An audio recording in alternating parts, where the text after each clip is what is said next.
বাস্তবায়নের লক্ষ্যে বিশাল সমাবেশে আমরা হাসিনাকে বিদায় করেছি, আমরা আওয়ামী লীগকে বিদায় করেছি, কিন্তু আমরা কি চূড়ান্ত লক্ষ্যে পৌঁছাতে পেরেছি? আমরা এখনো চূড়ান্ত লক্ষ্যে পৌঁছাতে পারি নাই।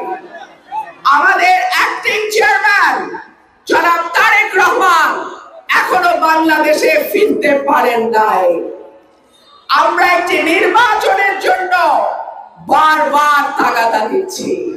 অনেকে বলবেন বিএনপি বারবার নির্বাচনের কথা কেন বলে।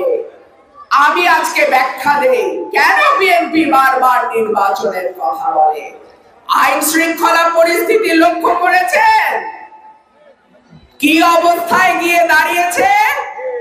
হাইজ্যাক, ছিনতাই, রাহাজানি, বোম দিয়ে জিনিসপত্র ছিনায় নেওয়া, দিনে দুপুরে বাড়িতে বাড়িতে ডাকাতি করা, ঢাকা শহরে এটা এখন প্রতিদিনের ঘটনা হয়ে গেছে।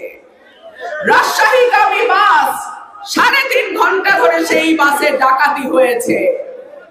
আমাদের মোহাম্মদপুর, মিরপুর, সাভারের মতন এলাকাগুলো, উত্তরার মতন এলাকাগুলো সন্ধ্যা নামলে মানুষ এখন ভয়ে ঘর থেকে বের হইতে পারে না।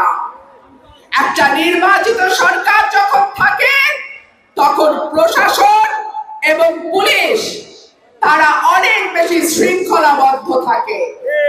একটা নির্বাচিত সরকার যখন থাকে তখন কেন্দ্র থেকে তৃণমূল পর্যন্ত একটা ল এন্ড অর্ডার, আইন শৃঙ্খলা পরিস্থিতি সঠিকভাবে চলতে যেন পারে সেই জন্য একটা সংঘবদ্ধ শক্তি থাকে। ঠিক কি ঠিক না? আর যখন দেশে অনির্বাচিত সরকার থাকে, দীর্ঘ সময় থাকে, তখন আইন শৃঙ্খলা পরিস্থিতির এইরকমই অবস্থা হয়। এই সরকারটি তো মানুষের ভোটে নির্বাচিত নয়, তারা নির্বাচনে দাঁড়াবেও না। চাইলের কেজি 100 টাকা হইলেই বা তাদের কি যায় আসে।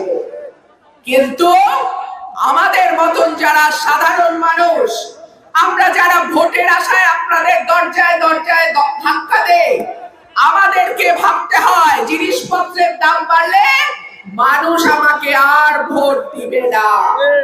সেই জন্য একটা নির্বাচিত সরকারের এত দরকার।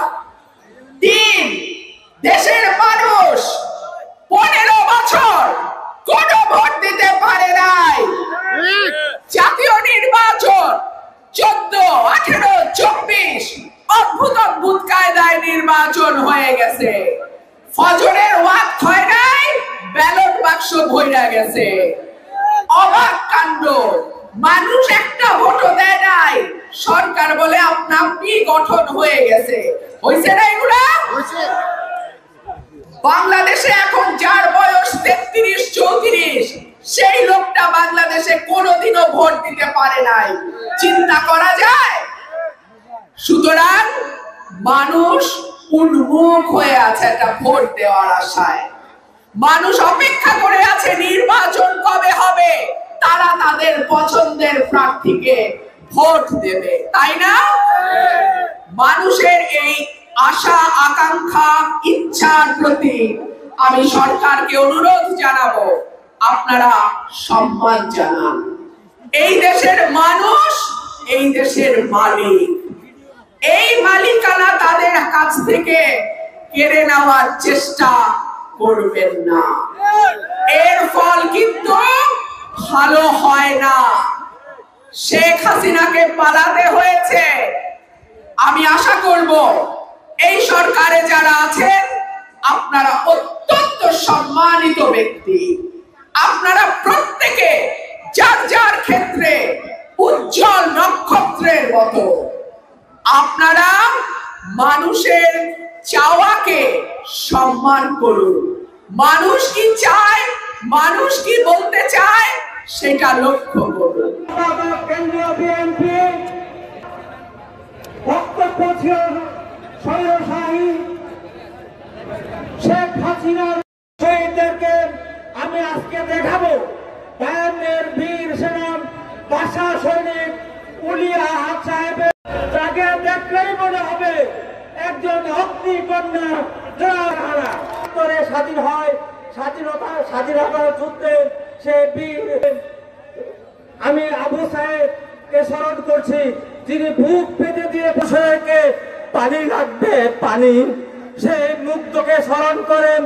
আজকে এই গাউস কুতুব পীর মুর্শিদ এই গ্রামে আজকে আপনার আগমনে আমরা ধন্য হয়েছে।